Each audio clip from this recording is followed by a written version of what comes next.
96,8 Bro FM RI Makassar Indonesia Tanah Kehidupan Baru. Sekarang kita akan bergabung ke SMA Islam Atira 1 Makassar.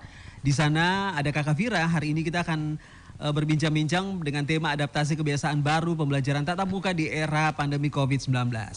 Saya langsung bersama dengan Kak Fira langsung di sana. Silakan Kak Fira. Oke. Iya, dengan saya masih didengarkan dengan baik nih. Oke, gimana? Richard? Oke ya. Assalamualaikum warahmatullahi wabarakatuh dan selamat pagi sahabat kreatif dimanapun kamu berada. Kembali lagi 96,8 MHz program 2 RRI Makassar menemani untuk kesempatan hari ini di program kita Talk Show bersama dengan rekan-rekan yang ada di SMA Islam Atira dan juga kita menyelenggarakannya di SMA Islam Atira 1, tepatnya di Jalan Kajau Lalido nomor 22. Dan kegiatan hari ini tentunya mengangkat tema adaptasi kebiasaan baru pembelajaran tatap muka yang akan diselenggarakan di era pandemi COVID-19. Menarik tentunya masih saya yang menemani Fitriani Rahman untuk host kamu di kesempatan pagi ini. Baik, dan sahabat kreatif sebelum saya memperkenalkan tentunya siapa narasumber saya yang sedang berada dengan saya saat ini. Saya ingatkan bahwa kami juga membuka interaktif tentunya dengan sahabat kreatif. Dan bisa nanti bergabung di nomor telepon kita di 0821 874 74245 atau 0821 874 74245. Baik, saya pengen menyapa dulu narasumber saya di kesempatan pagi hari ini. Ini kita lagi jaga jarak ya. Di tengah pandemi COVID-19 pastinya yang ada adalah jangan lupa menggunakan masker, mencuci tangan, dan juga menjaga jarak. Di kesempatan kali ini, saya langsung saja menyapa dulu Bapak Ahmad Hidayat MPD, Kabid Pendidikan Dasar Disdik Makassar. Assalamualaikum Kak. Waalaikumsalam warahmatullahi wabarakatuh. Kita sering menyapanya jadi Kak Yayat ya. Ini sangat dekat dengan dunia pendidikan pastinya.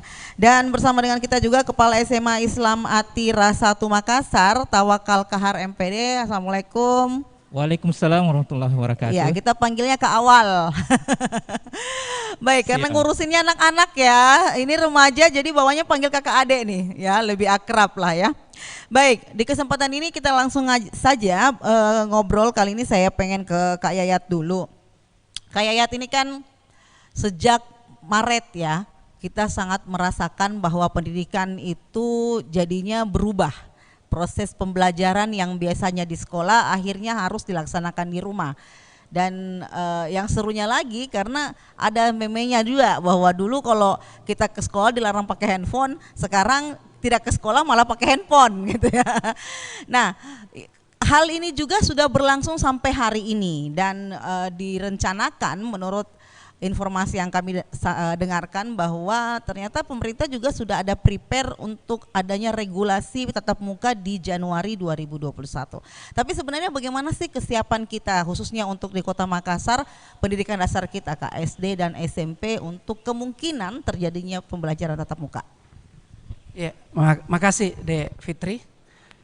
Bapak Ibu hormati, yang pertama pasca pertemuan kesempatan 4 menteri, kemudian kebijakan Dinas Pendidikan di beberapa hari terakhir kita sudah melakukan langkah-langkah strategis dengan rapat internal Dinas Pendidikan di seluruh kepala bidan dan kasubag Dinas Pendidikan. Kemudian kita tindak lanjuti dengan mengundang seluruh stakeholder luar, dalam hal ini tentu dari unsur Satgas COVID-19 Kota Makassar, kemudian Dinas Kesehatan Kota Makassar, Badan Penanggulangan Bencana BPBD Kota Makassar, kemudian Dinas Perhubungan Kota Makassar, kemudian dari pihak Kementerian Agama Kota Makassar. Kita sudah rapat bersama menyusun regulasi seperti apa juknis dan edaran yang kemudian kita akan buat dalam rangka menghadapi pembelajaran tatap muka dalam masa pandemi. Cuma saja memang bahwa sampai hari ini surat edaran itu kemudian sebentar kita siapkan, tapi sampai hari ini kemudian kita belum jalankan karena ternyata beberapa hari terakhir ternyata Makassar yang awalnya sudah dari zona oranye menuju lagi kembali ke zona merah. Itu yang pertama. Sehingga dibutuhkan pertemuan lanjut lagi setelah ini. Karena ternyata kemudian ada peningkatan lagi di beberapa hari terakhir, terutama di Kota Makassar. Iya, jadi berarti kemungkinan untuk adanya pembelajaran tatap muka di Januari ini pun masih tentatif, Kak, ya? Iya. Masih dilihat kondisi yang ada. Nah, ya kita sih sebenarnya berharap dalam kurun waktu pekan inilah kembali mundur ya, jangan merah lagi ya. Seperti itu. Tapi kalaupun terjadi proses pembelajaran tatap muka nanti, Kak, bagaimana kesiapan kita sendiri setelah bertemu dengan seluruh dinas terkait ini? Yang pasti begini, yang pasti kita sudah buat edarannya, dan edaran itu nanti yang kemudian akan ditindaklanjuti dalam bentuk juknis ke sekolah. Yang pasti bahwa dinas pendidikan sudah menyiapkan semuanya. Kalau kemudian ternyata dikatakan sudah bisa jalan, maka kita akan ready. Sudah siap kita jalan. Yang pasti kita siapkan semuanya. Masukan dari stakeholder, masukan dari dinas kesehatan, dari Satgas Covid, kemudian masukan dari dinas perhubungan, masukan dari dinas kesehatan, dan lain itu sudah ada semua, dan kita segera menindaklanjuti itu. Yang pasti ketika kemarin itu kita juga menghadirkan dari unsur kepala sekolah MKKS mewakili kepala sekolah, kemudian K3S mewakili kepala sekolah SD, kemudian dari unsur MKMP kita hadirkan yang mewakili forum MKMP, kita sudah hadirkan itu. Namun yang pasti dari kesepakatan Pak Menteri kan muaranya orang tua, sehingga nantinya ketika kemudian ada sekolah nanti akan melakukan pembelajaran tatap muka, harus ada surat permintaan dari orang tua masing-masing siswa. Kemudian permintaan orang tua itu ke sekolah, kemudian sekolah yang menindaklanjuti menyurat ke dinas pendidikan untuk kemudian kita berikan rekomendasi. Namun surat permintaan dari sekolah ini tidak serta-merta diterima oleh dinas pendidikan. Dinas pendidikan bersama tim nanti termasuk dinas kesehatan dan Satgas akan turun memverifikasi sekolah apakah kemudian sekolah itu memang sudah layak buka atau tidak. Seperti itu. Namun yang pasti yang paling penting adalah bagaimana kemudian protokol kesehatan itu sudah harus siap di sekolah. Seperti wajib adanya tempat cuci tangan di depan ruangan kelas, anak-anak sudah dipastikan harus pakai masker, anak-anak harus atur jarak, dan lain-lain sebagainya. Begitu pula pengaturan nantinya, kalaupun nanti masuk belajar, anak-anak ada di sekolah hanya maksimal 18 orang untuk anak 18 orang harus bisa masuk di kelas maksimal SD SMP, sedangkan TK hanya 5 orang. Iya. Seperti itu. Jadi ini betul-betul ketat ya protokol kesehatannya ya Kak. Berarti bisa jadi memang meskipun ada regulasi pembelajaran tatap muka, sekolah berarti tidak semuanya juga akan mengalami proses pembelajaran tatap muka kalau seperti itu ya. Iya. Jadi memang kembali ke kesediaan orang tua, tadi sudah intinya di situ, kesediaan orang tua untuk memberikan kesempatan anaknya belajar tatap muka, dan dari situ diseleksi lagi karena ada keputusan yang dari pihak sekolah meminta kepada dinas. Nanti dinas lihat lagi sama Satgas Covid, ini bisa tak atau tidak ya. Baik, ini untuk awal dengan Kak Yayat. Ini kita ke Pak Tawakal ke awal nih. Sebagai kepala sekolah ya, tentunya ini juga PR besar. Ya, tadi sudah dibahasakan oleh Kak Yayat bahwa memang meskipun orang tua sudah oke, terus sekolah merasa ready, tapi kan juga tetap harus ada selektivitas dari pihak dinas pendidikan dan juga Satgas Covid. Nah, bagaimana kesiapan Atirah sendiri tentunya, khususnya untuk sekolah SMA-nya untuk memasuki proses pembelajaran tatap muka? Baik Mbak Fitri, ya Kak Yayat. Kami di unit Sekolah Islam Atirah, khususnya di SMA, sesuai dengan arahan dari Kepala Dinas Pendidikan Provinsi Selatan di Oktober kemarin itu, di rapat koordinasi sudah menginstruksikan kepada semua kepala sekolah untuk bersiap-siap. Ya. Kemudian diperkuat dengan DAPI 2021, kecenderungan atau kemungkinan untuk tatap muka secara luring di sekolah dengan tentunya skenario yang ditetapkan. Kami di sekolah tentunya menyambut hal itu dengan baik. Semua persiapan telah kami gagas dengan tim, tentunya dengan kerja dengan baik, membuat standar-standar operasional prosedural seperti apa ketika alhamdulillah atas respon-respon positif itu kami juga tersemangati tentunya di sekolah-sekolah untuk menyiapkan hal itu dengan baik. Nah, tentunya juga di sisi anak-anak, survei dari sekolah sudah kami turunkan. Seperti apa respon atas berita dari kementerian, dari dinas pendidikan, ada kecenderungan akan dibuka sekolah. Ternyata dari hasil survei itu, anak-anak ingin sekali masuk sekolah. Ya, tapi seperti disampaikan kayak tadi, tidak serta-merta sih sebenarnya. Ya, kita harus tetap istilahnya punya batasan-batasan tertentu, setidaknya masih abu-abu. Ya, ada yang menyambut hal itu, ada juga yang istilahnya belum mengizinkan.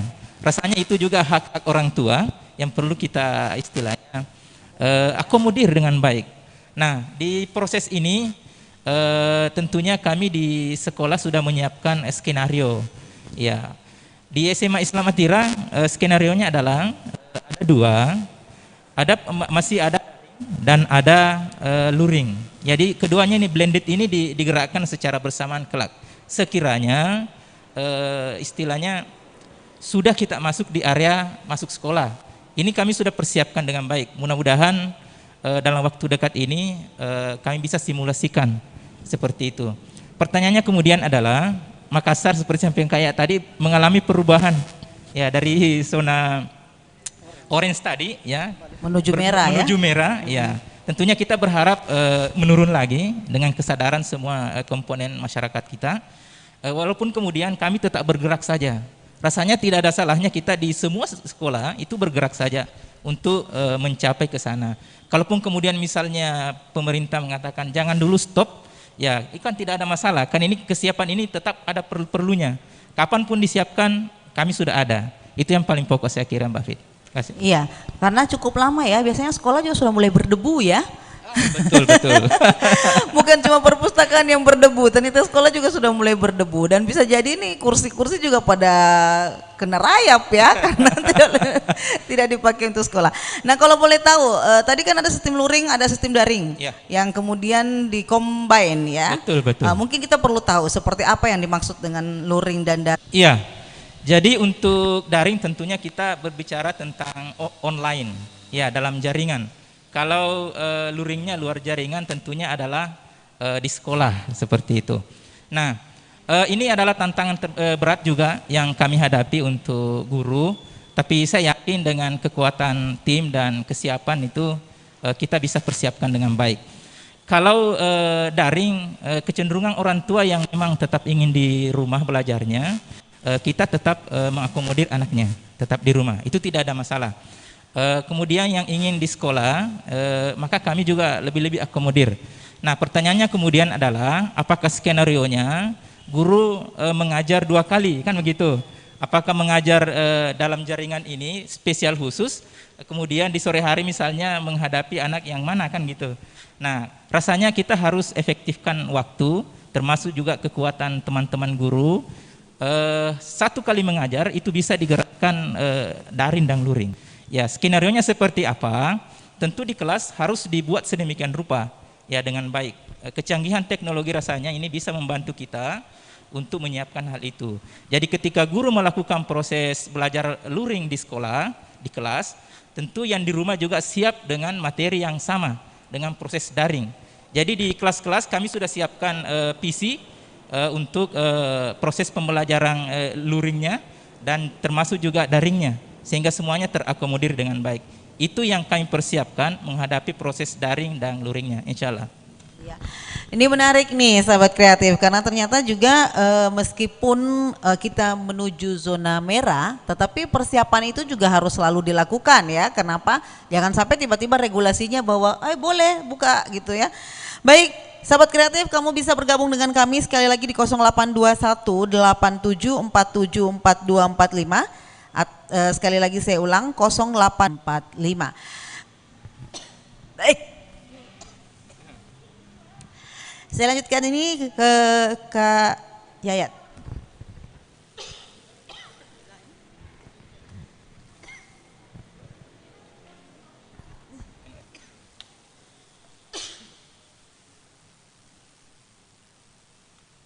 Nih kayaknya memang proses keselak ya. Baik ya. Oke. Kita lanjutkan kebersamaan kita kali ini dan saya kembali ke Kak Yayat. Kak Yayat tadi pada dasarnya sekolah ini diharapkan semua mematuhi protokol kesehatan. Diawali dengan tadi ada tempat cuci tangan yang masing-masing kelas sudah harus ready. Terus juga kemudian pastinya bagaimana mengharapkan pakai masker. Nah, di antaranya tadi 18 orang saja ya, satu rumbel Kak ya yang disiapkan. Nah, bagaimana pressure yang dilakukan misalnya Dinas Pendidikan untuk supaya sekolah-sekolah ini benar-benar melakukan tahapan ini gitu. Tidak misalnya nanti pede karena belum pi juga, ya kan ada yang begitu. Sudah belum pi juga masih Januari, terus tiba-tiba ada informasi menuju merah, berarti masih lama, jangan mi dulu. Kira-kira apa yang dilakukan Dinas Pendidikan Kota Makassar untuk memantau ini agar benar-benar selalu siap gitu Kak?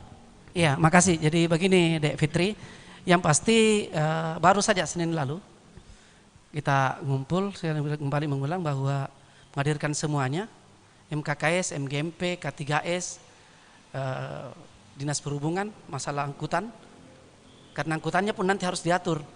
Oh gitu Kak ya, jadi sampai seribet iya, itu ya. Iya. Karena di angkutan jadi ada mobilenya juga iya, ya. Anak sekolah pun harus teratur. Iya. Kan kita tidak berharap ada klaster baru. Jangan sampai gara-gara diangkut ada klaster baru menuju diangkut kan gitu. Yang pasti kita memastikan bahwa ketika kita hadirkan K3S, kita hadirkan MGMP, kita hadirkan MKKS, itu sudah harus memastikan bahwa itu sudah harus siap semua di sekolah. Soal luring dan daring, luring itu kan di samping ada luring di sekolah, ada luring di rumah. Buat mereka yang kemudian anak yang tidak punya fasilitas handphone maupun gadget dan laptop, otomatis luringnya di rumah. Jadi home visit ya, seperti itu Kak ya. Sehingga kita makai dengan cara pembuatan modul pembelajaran. Itu dengan melibatkan teman-teman MGMP yang kemudian menyusun modul itu dalam modul pembelajaran itu. Di sisi lain juga yang perlu kita sadari sekarang, kita sudah saya juga perintahkan di Dinas Pendidikan memerintahkan pada seluruh sekolah untuk kemudian melakukan pendataan siswa. Seberapa banyak siswanya yang kemudian tidak punya gawai, seberapa banyak ini, sehingga dengan begitu kita bisa data bahwa ada sekian anak yang memang harus disentuh lewat proses pembelajaran modul itu. Iya, jadi sebenarnya Dinas Pendidikan Kota Makassar ini sudah ready sekali ya. Kita sudah siapkan semua itu ya. Nah, sekarang edarannya sementara kita rampungkan, begitu ada perintah kita lakukan. Iya. Jadi memang berbasis data juga Kak ya. Jadi pada dasarnya kita bisa lebih mudah mengatur dengan basis data yang ada ya. Jadi tadi memang termasuk termogan ya yang harus ready supaya nanti kalau anak-anak masuk ke sekolah itu. Nah ini kalau soal angkutan tadi saya agak tertarik Kak. Bagaimana sih mengaturnya itu angkutan maksudnya untuk anak-anak dari rumah begitu sampai ke sekolah? Sekarang ini kan ada beberapa sekolah di Makassar yang ada angkutan khusus itu. Ya. Mungkin termasuk Atira. Nah itu juga angkutan harus diatur bahwa seberapa banyak anak yang boleh bisa naik ya. Di angkutan. Tidak boleh lagi itu tidak boleh lagi kayak kemarin berdempet itu diatur juga seperti itu. Iya. Seperti itu. Iya. Iya. Jadi saya membayangkan jam berapa ya mobil angkutan ini keluar ya, karena kan kurang orangnya ini. Otomatis nanti jangan sampai ada yang terlambat masuk sekolah karena persoalannya harus diangkut kesekian. Ini juga harus diatur gitu Kak ya, sedemikian rupa. Luar biasa. Hal lain juga yang perlu diperjelas adalah kita harus sepakat bahwa anak-anak itu kan berada di sekolah di waktu normal antara 7-8 jam. Nah, di masa pandemi ini anak-anak nanti kita cuma atur kalau kemudian taruh lampunya SD di waktu normal adalah sampai jam 10 pagi 3 jam lah gitu ya. Dia 5 kali 30 menit. Iya. 5 kali 30 menit. Oke. Kemudian kalau itu kelas bawah ya, kelas 1 2. Kemudian kelas 3 sampai kelas 6 SD itu kan kelas atas dengan ada istilah kelas itu 7 kali 30 menit. Nah, di masa pandemi ini anak-anak maksimal di sekolah hanya berada antara 3 kali 30 menit. Berarti kalau hitungnya hanya 1,5 jam. Karena pada saat pembelajaran tidak ada lagi waktu istirahat. Tidak ada lagi yang boleh ke kantin. Jadi, karena di masa pandemi tidak ada kantin. Tidak boleh ada kantin. Jadi anak-anak yang rindu ketemu ibu kantin jangan dulu. Karena ada juga yang sudah curhat gitu Kak. Bahwa ternyata salah satu yang membuat dia tertarik untuk segera ke sekolah rindu dengan ibu kantinnya.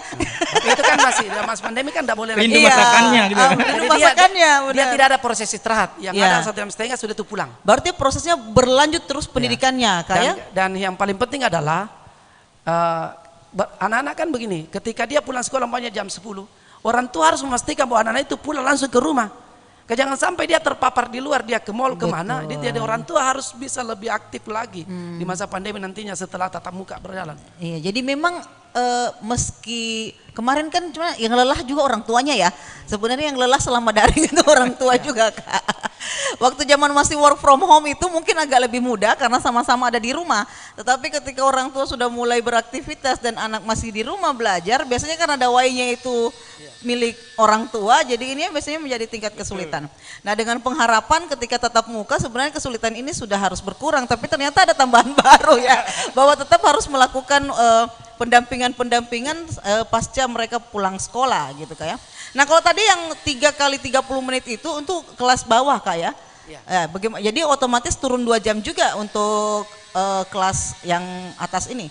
Jadi 5 jam gitu Kak. Iya, yang pasti kan dalam masa pandemi ini kan masa enggak normal. Iya, otomatis. Jadi anak-anak juga kita takutnya juga ketika di sekolah kelamaan dia kan menjadi jenuh, menjadi bosan juga. Betul. Jadi betul-betul bisa berjalan tapi apalagi tidak ada istirahat ke kantin. Jadi begitu selesai dia langsung pulang. Iya. Dan orang tua harus memastikan bahwa anaknya pulang sekolah langsung ke rumah.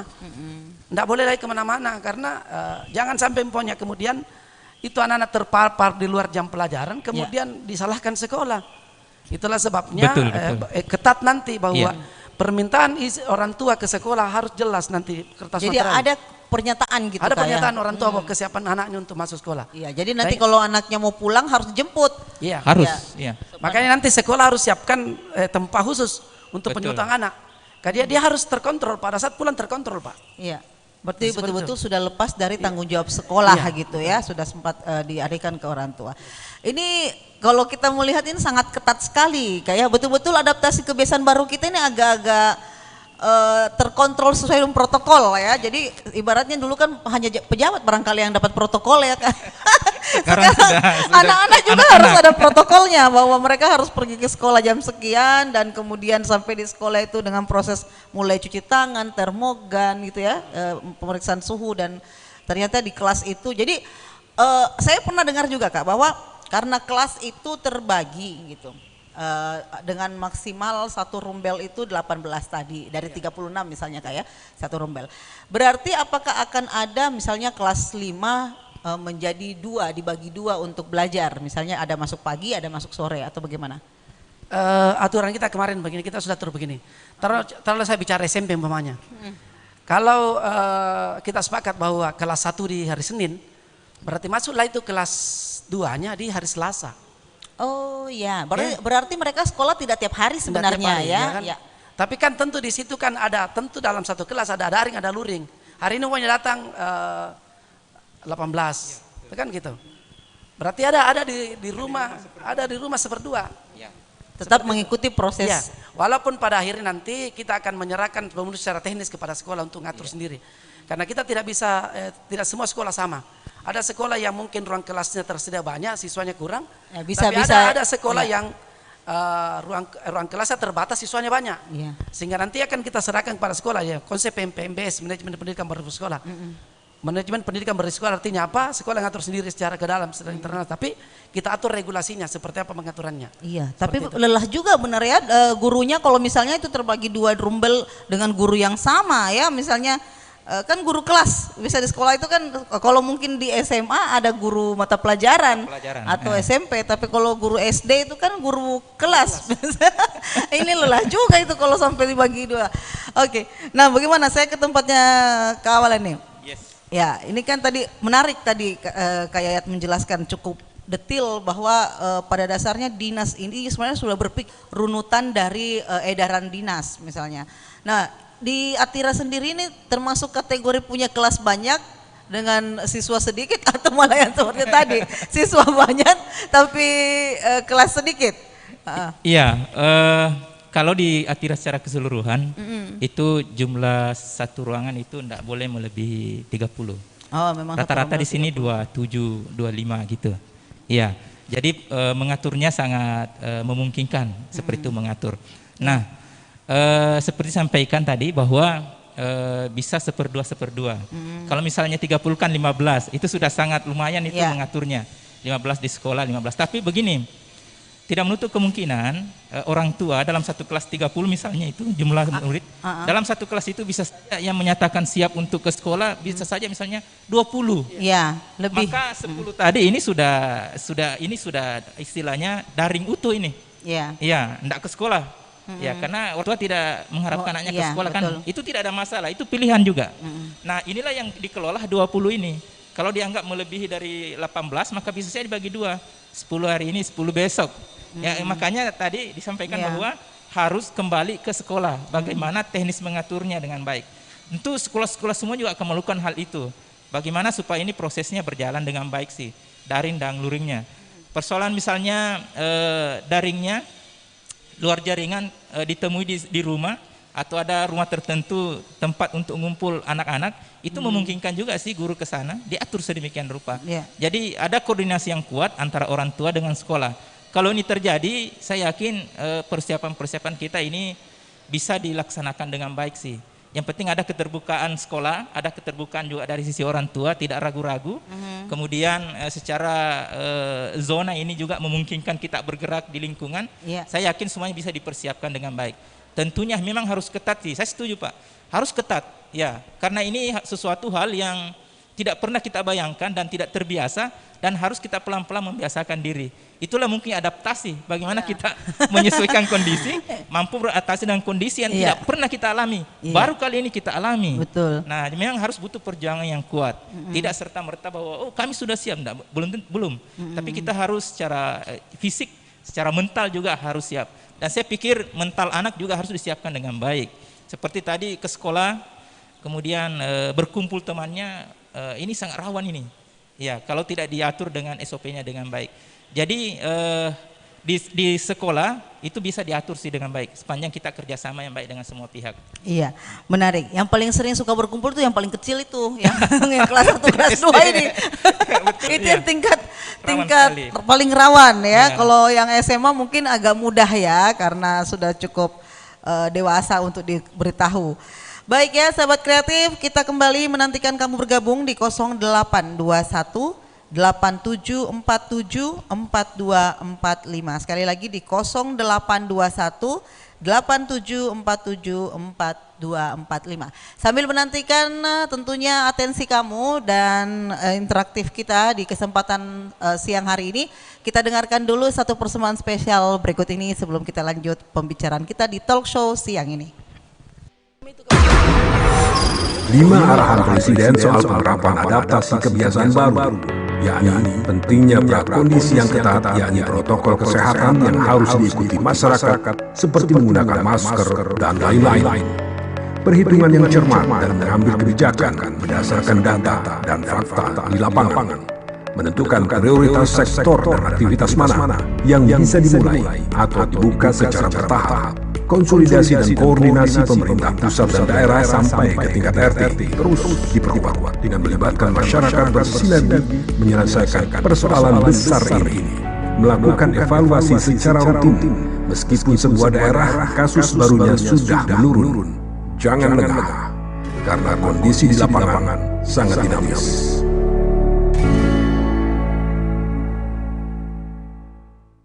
Baik sahabat kreatif, masih di 96,8 MHz program 2 RRI Makassar. Masih saya Fitriani Rahman menemani di kesempatan siang hari ini talk show kita adaptasi kebiasaan baru pembelajaran tatap muka di era pandemi COVID-19.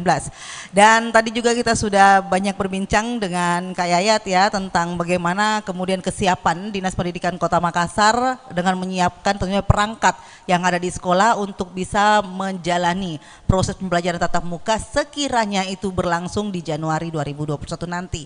Dan ternyata juga Atira dalam hal ini SMA Islam Atira 1 tentunya juga sudah punya formula. Nah kemarin itu menjadi juara 1 video simulasi pembelajaran tatap muka ya.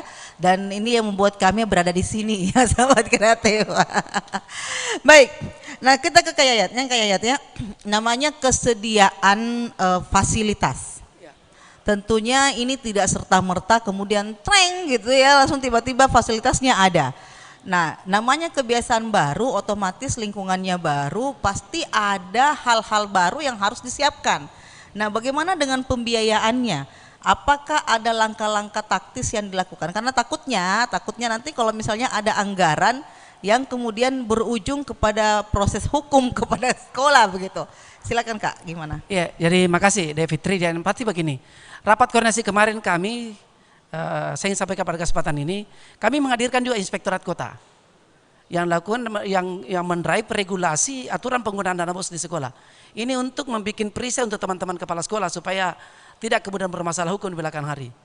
Contoh umpamanya, ketika mulai pandemi ini jalan di Maret, kita perlu kita tahu seperti apa harga masker ketika itu. Itu kan melambung. Tentu beda harga masker ketika mulai pandemi muncul di Maret itu dengan harga masker hari ini. Betul. Hari ini murah. Dulu 100.000 Beberapa malah bulan dapat lalu 1 itu lembar mahal. gitu. Nah, jangan sampai kemudian ini menjadi persoalan hukum teman-teman kepala sekolah. Inspektor harus memastikan bahwa pembelanjaan masker 7 bulan lalu itu jauh berbeda dengan harga hari ini.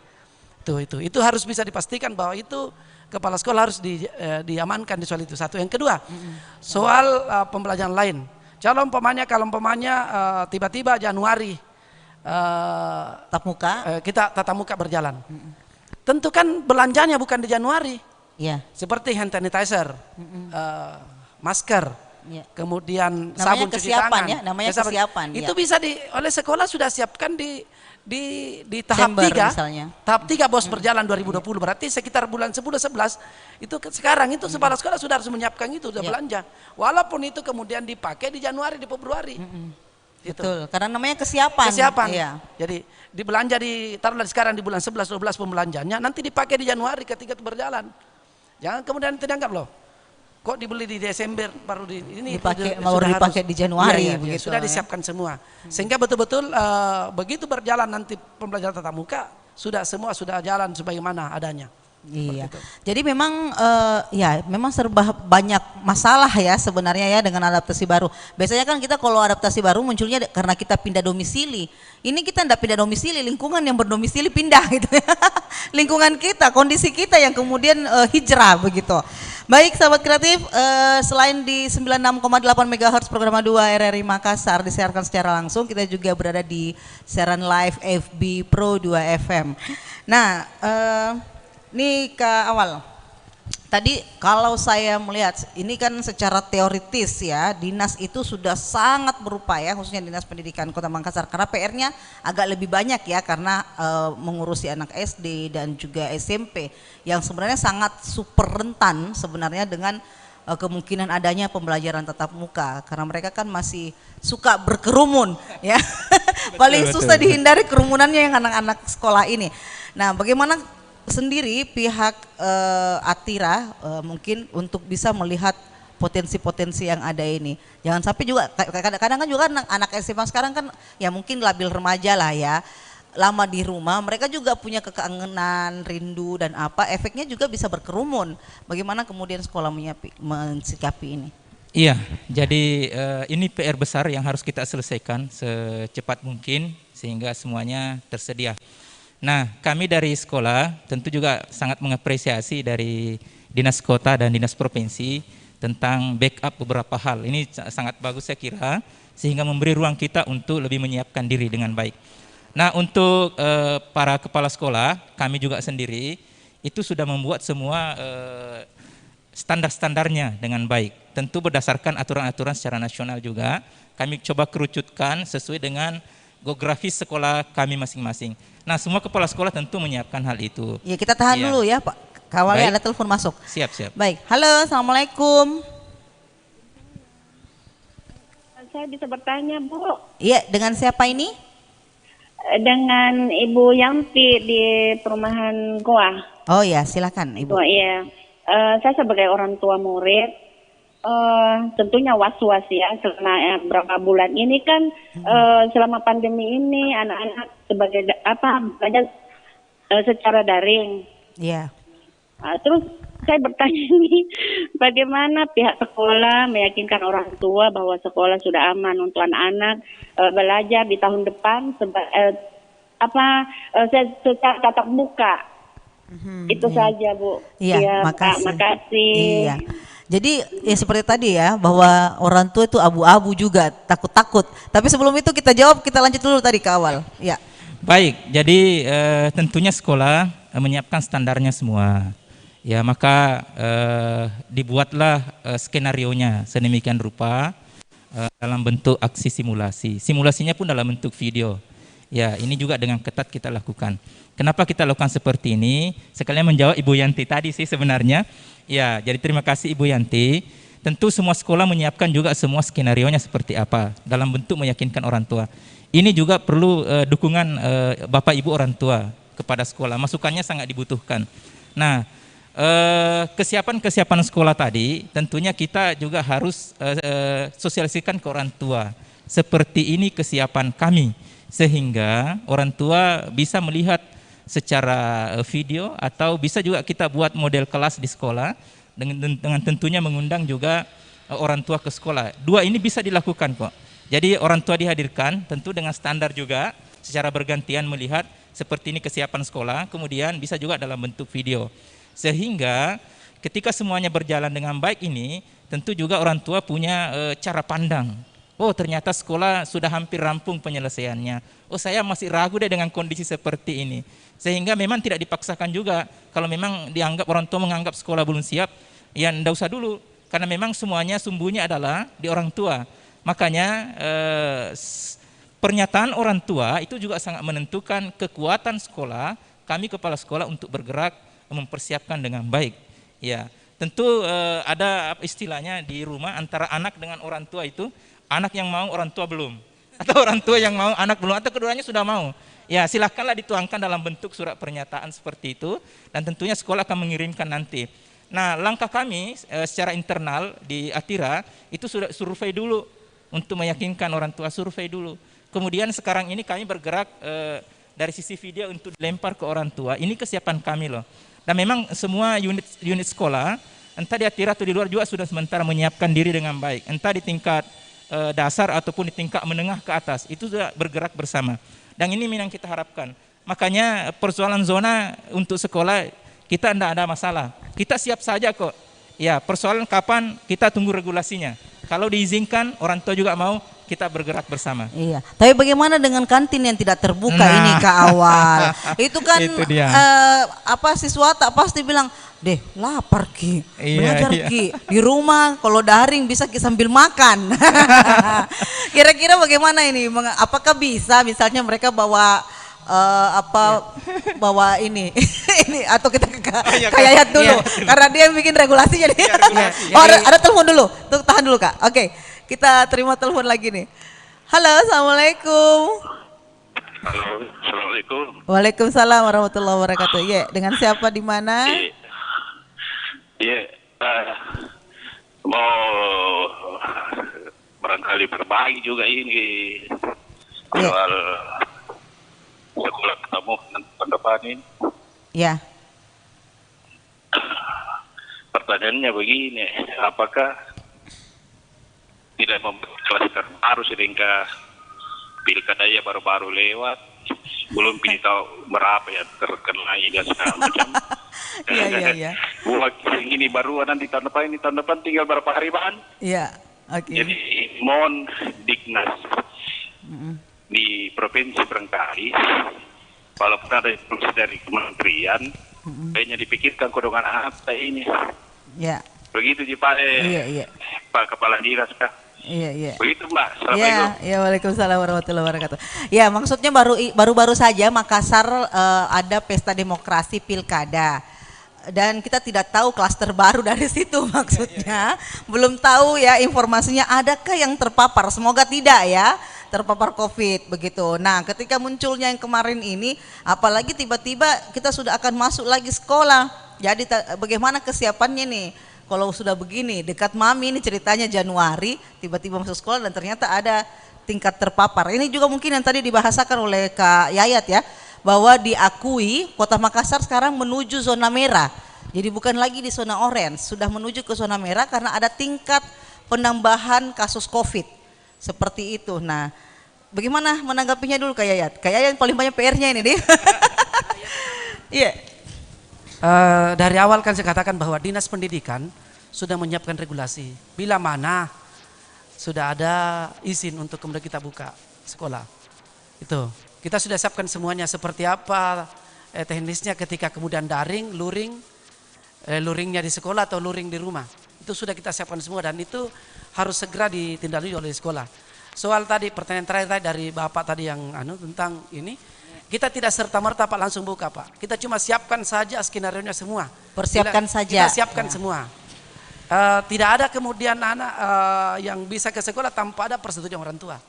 Karena saya bilang dari awal tadi bahwa ketika kemudian pihak satuan pendidikan dalam di sekolah menyuruhkan dinas pendidikan untuk membuka sekolah tatap muka, tentu harus melampirkan surat pernyataan orang tua. Dan Bersedia. pernyataan orang tua itu kan pasti akan terbagi dua, sepakat tadi. Bahwa tentu ada yang mau tatap muka dan tidak. Nah itu. Nah kemudian surat itu masuk, dinas pendidikan nanti akan turun memverifikasi bersama tim saya. Layak enggak sekolah ini buka? Layak enggak? Kemudian karena di sekolah itu harus siapkan semua bagaimana kemudian protokol kesehatan berjalan. 3M itu pasti. Bagaimana kemudian anak-anak sekolah ketika di sekolah itu betul harus pakai masker, harus cuci tangan, jaga jarak, itu harus jalan. Nah kalau kemudian itu tidak bisa disiapkan itu tentu kita akan evaluasi. Itu berarti bahwa sekolah juga sudah harus punya satgas Iya. COVID-19 gitu loh Nah, Kak. hal lain yang paling penting adalah ketika kemudian sekolah mengusulkan kepada dinas pendidikan dalam hal membuka tatap muka, sekolah harus memastikan bahwa di sekolah itu sendiri sudah terbentuk satgas COVID sekolah. Iya. Karena Jadi memang kerjanya penanganannya itu fokus ini Kak ya. harus fokus ke situ. Jadi harus ada tim khusus di sekolah yang dibuat oleh kepala sekolah dalam rangka mengantisipasi ini. Seperti itu. Jadi, Sehubungan dengan kantin Kak. Anak-anak SD itu yang pasti kan kita sudah sepakat bahwa pembelajaran tatap muka di masa pandemi, masa tidak ada jam normal istirahat ini, soalnya. tidak ada waktu istirahat. Ya. Jadi kalau kemudian Itu dibolehkan Kak ya? dibolehkan, tapi dia bawa makanan sendiri.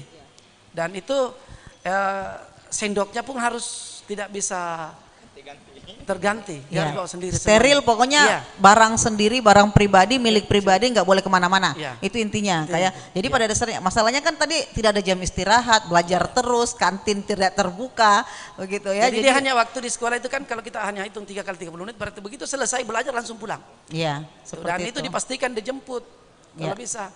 Karena jangan sampai terjadi kelas terbaru dia dapatnya justru di luar sekolah. Iya. Kemudian bola Disalahkan mati sekolah disalahkan gitu. sekolah. Iya. Seperti itu. Iya. Sehingga betul-betul nanti kita atur seperti Iya, itu. jadi ini juga sebenarnya menyenangkan anak-anak bahwa bisa dibawa makanan, bisa belajar sambil makan. Persoalan juga nih ya, belajar sambil makan di Betul. kelas ya. Kita terima telepon dulu. Halo, assalamualaikum. Ya, halo. Assalamualaikum. Waalaikumsalam warahmatullahi. Saya Dewi ini dari Todopuli. Iya, Kan ini setelah hampir mencapai 10 bulan ya anak-anak ikut sekolah fit. iya, iya. Halo, halo. Oh, terputus ya. Iya, dicoba kembali nih Ibu Dewi ya di Todopuli. Sepertinya memang yang minat untuk cari tahu tentang pembicaraan kita memang orang tua kelihatannya. Dari tadi ini orang tua yang banyak menelpon ya. Kayaknya nih ya, anak-anaknya berdoa semoga tetap muka. Oke, nih kesiapan sekolah sendiri menurut Kak Awal dengan regulasi yang diberikan bahwa siap bawa makanan sendiri. Oh ada sudah ya. Baik, halo assalamualaikum.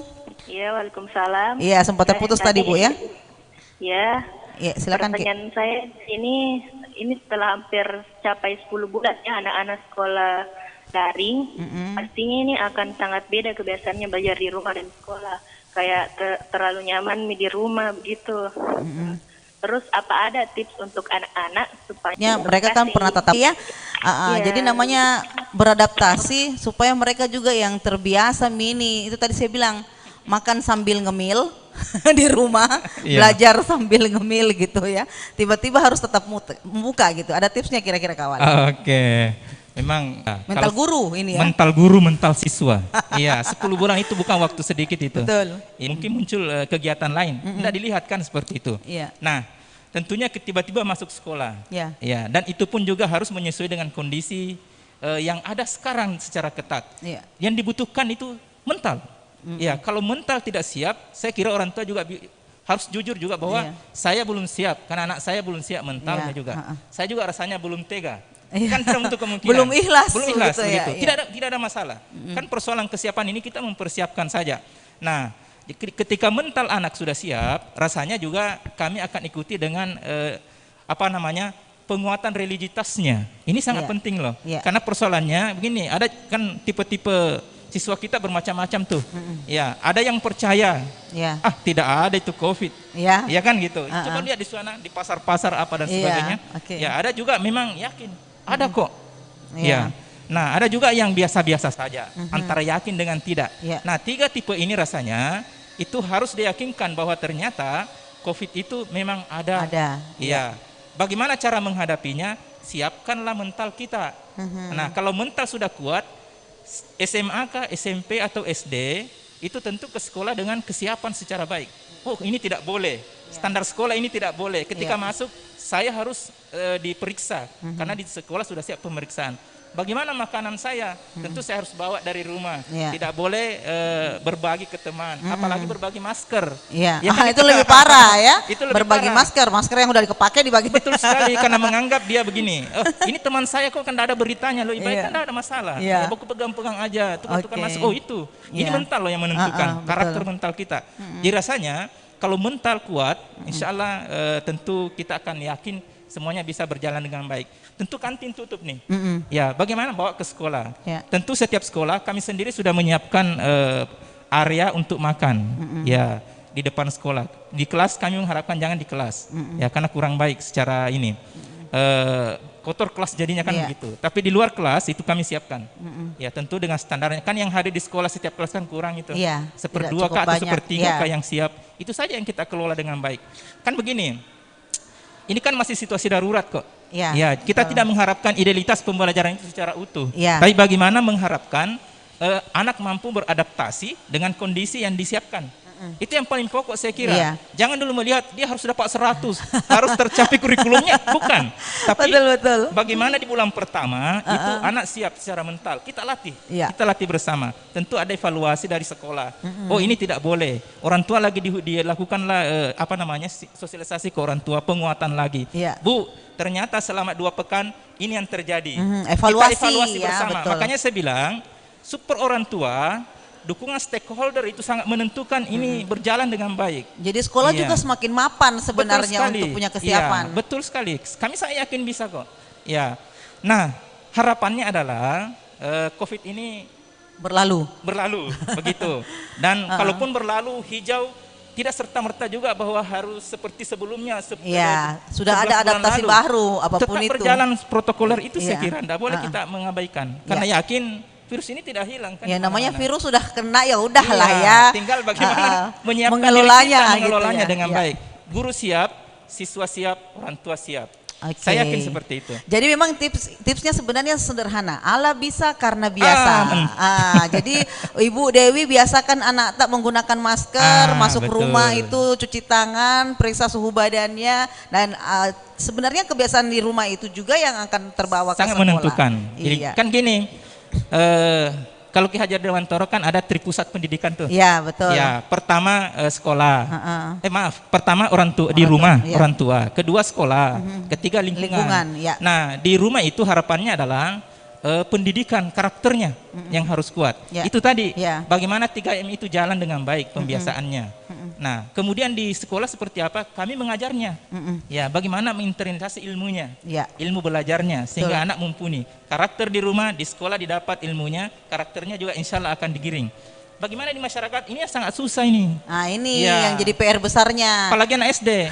Di sekolah saya diajarkan harus pakai masker, tapi di luar ada yang tidak pakai masker orang tua. Nah ini dia. Malah mereka yang lebih jeli. Kita disuruh baru dia tidak. Iya betul. Makanya ini satu kesatuan ini harus bergerak kok saya kira. Iya. Baik, ini kayak ya kita sudah semakin berada di penghujung perbincangan kita dalam talk show di siang hari ini. Menarik, banyak sekali sebenarnya yang harusnya kita bahas lebih jauh, tapi waktu yang kemudian membuat kita tidak bisa berlama-lama. Kak, bagaimana dengan keluhan-keluhan tadi kita sudah dengarkan keluhan orang tua, sudah mulai juga maju mundur ini orang tua mau kasih pernyataan tidak ya, dan bagaimana kesiapan tadi sudah total sebenarnya kalau kita mendengarkan totalitas kesediaan dinas ini kita tidak meragukan lagi sebenarnya dengan regulasi yang dimiliki oleh Dinas Pendidikan khususnya di Kota Makassar, tapi memang PR-nya adalah bagaimana kemampuan menerapkannya nanti. Nah di closing statement kali ini Kak, silakan ada yang ingin disampaikan. Yang pertama saya sampaikan bahwa ketika kemudian orang tua mengusulkan PTM, pembelajaran tatap muka dalam bentuk luring, konsekuensinya adalah harus bisa memastikan bahwa anak-anaknya itu bisa mengikuti 3M itu. Bahwa ke sekolah harus memakai masker, kemudian senantiasa rajin mencuci tangan, dan senantiasa bisa menjaga jarak. Hal lain, kalau perlu orang tua harus memberikan anaknya bekal bukan cuma dalam mentuan, tapi bagaimana memberi bekal hand sanitizer kepada anak ketika berangkat ke sekolah. Itu di situ. Kemudian hal lain di sekolah harus bisa memastikan bahwa di sekolah itu di setiap kelas sudah ada siap tempat cuci tangan. Di sekolah itu sudah siap sudah di pengukur suhu siap sebelum masuk, anak harus suhu, kemudian harus disemprot oleh disinfektan di sekolah itu, kemudian bisa masuk, seperti itu, ya. Dan yang lebih penting adalah orang tua harus mengajukan permohonan kepada sekolah. Itu yang paling inti Kak ya. Apakah dimungkinkan juga ada sekolah ada dokter di sekolah mungkin ya untuk ready seminggu sekali kah atau apa? Makanya itu tugasnya kemarin Dinas Kesehatan punya urusan itu. Makanya melibatkan puskesmas di seluruh kecamatan yang ada di Kota Makassar. Jadi ada puskesmas itu mengawal sekolah-sekolah di kecamatan itu. Luar biasa kesiapan kita ya. Baik, terima kasih nih sahabat kreatif, luar biasa kebersamaan kita di kesempatan siang hari ini bicara tentang adaptasi kebiasaan baru kita di tengah pandemi COVID-19 khususnya untuk persiapan pembelajaran tatap muka. Banyak hal yang sudah tentunya ternyata sekolah dan juga dinas pendidikan di semua tingkatan ini sudah berupaya untuk melakukan hal-hal yang tidak menimbulkan celah sehingga tidak memunculkan klaster baru dari anak-anak sekolah kita. Baik, terima kasih kedatangannya Kak Yaya, terima kasih Kak Awal, dan saya Fitriani Rahman pamit dari ruang dengar kamu, dan terima kasih juga yang melihat kita lewat FB Pro 2 Makassar. Saya kembali ke rekan saya Richard yang ada di studio. Iya, baik ya, saya kembali ke Richard. Wassalamualaikum warahmatullahi wabarakatuh.